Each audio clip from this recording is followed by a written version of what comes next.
What's going on, everyone? Welcome back to the show.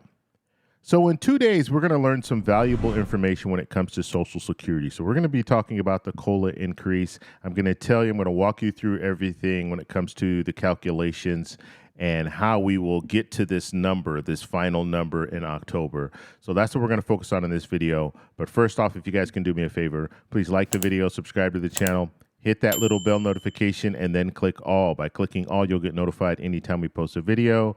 We do daily videos, so by clicking the bell notification and clicking all, you should be getting updated every day.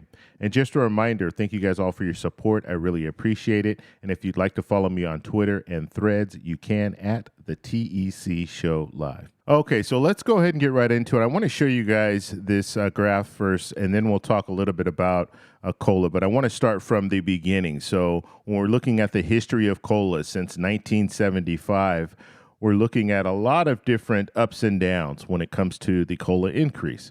Okay, so I just want to show you guys this. Here are the percentages right here on the very far side here. And so a little above 14% is the highest that we've seen when it comes to COLA. Now, I want to move into last year and this year because this is something we need to look at. Actually, if we look at all of these years right here, it'll give you a good idea of what's going on when it comes to COLA. So we saw a very low COLA when we were back to what looks like 2000. I would say that's 2017. And then 2018, 2019, 2020. So you see it kind of went up a little bit here. And this is, let me just show you guys here because they didn't do a really good job of illustrating this, but this is 4%, okay? So that's a 4% increase. This is a 2% increase.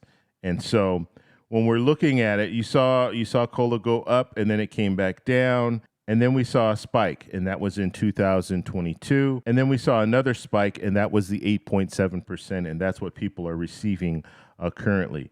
So what are we going to see when it comes to 2024? Well, we have projections that are out. Senior Citizens League puts out a projection. They started their projection at 3.1%. And then a month later, they dropped that down to 2.7%. And then just last month, they raised it back up to 3%.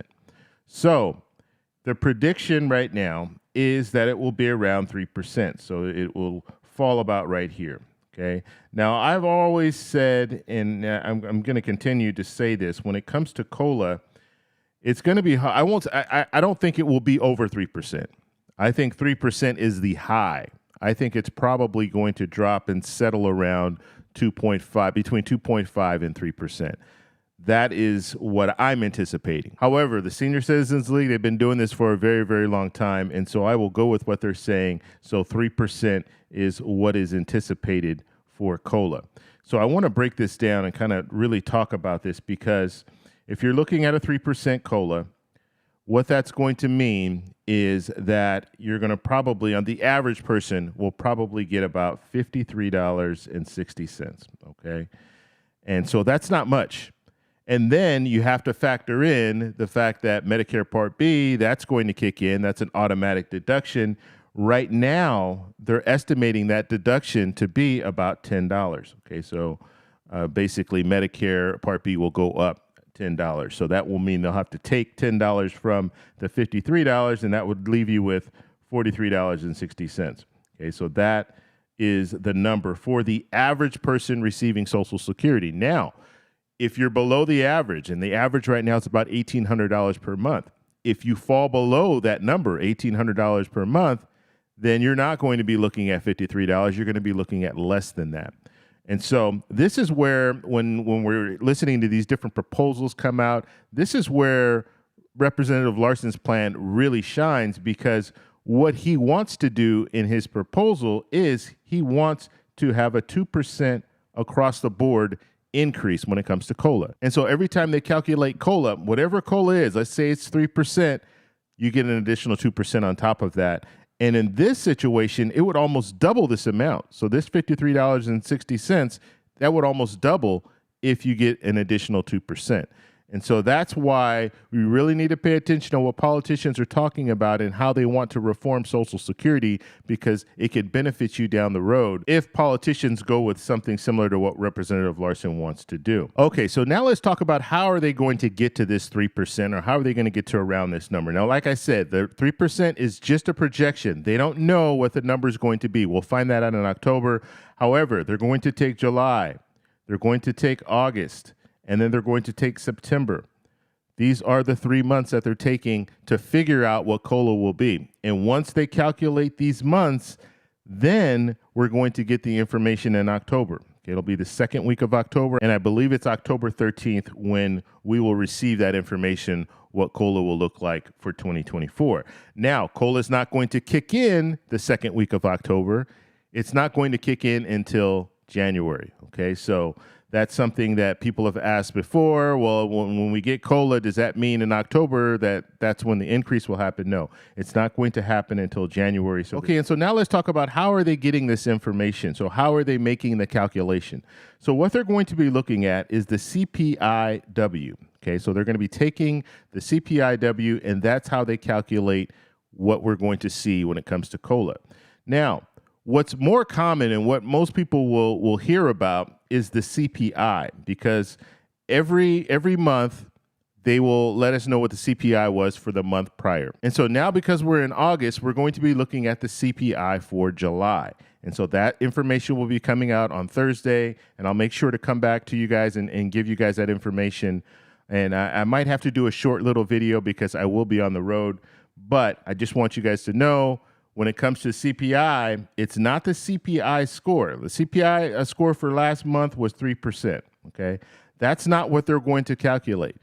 They want to calculate the CPIW. And the latest CPIW that we received, that was for June, that was 2.3%, okay? Now you see, 2.3%, that's under that 3% projection, okay? So what I'm anticipating and what I think is going to happen is I think when it comes to inflation, the CPI scores and the CPIW scores, I think they're going to flatline at this point. They're not going to continue to drop. We've seen a huge decline when it comes to the CPI and the CPIW over the last 12 months.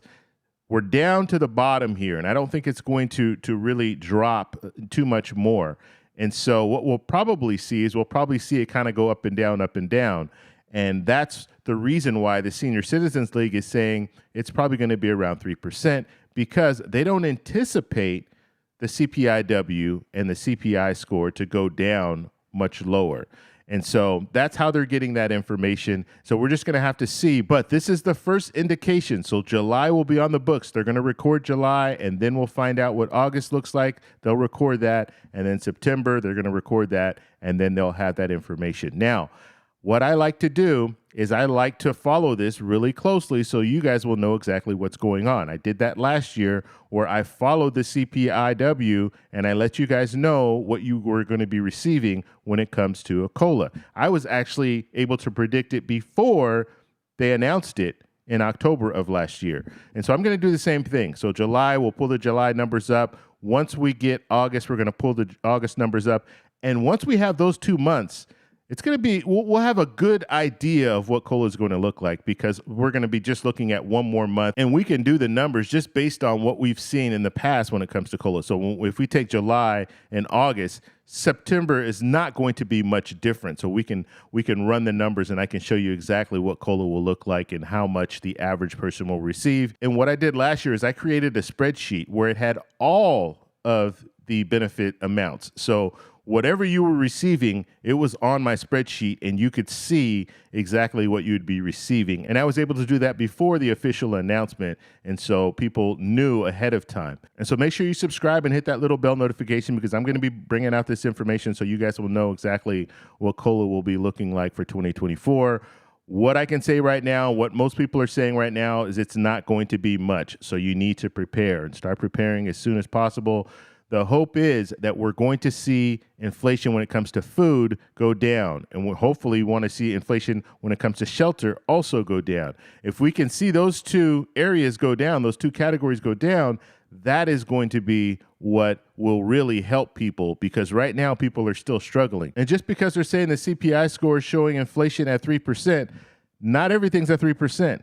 We know food is not at 3%. We know shelter's not at 3%. And those are major factors. And so they need to get those down. Once you get those down, then people will be a little bit more comfortable when it comes to what they're receiving in COLA and how that's impacting their daily life. So if you guys have any questions about COLA or about anything, let me know in the comments below. If you like this video, please give me a thumbs up. Please subscribe for more, and I'll talk to you in the next one. Bye.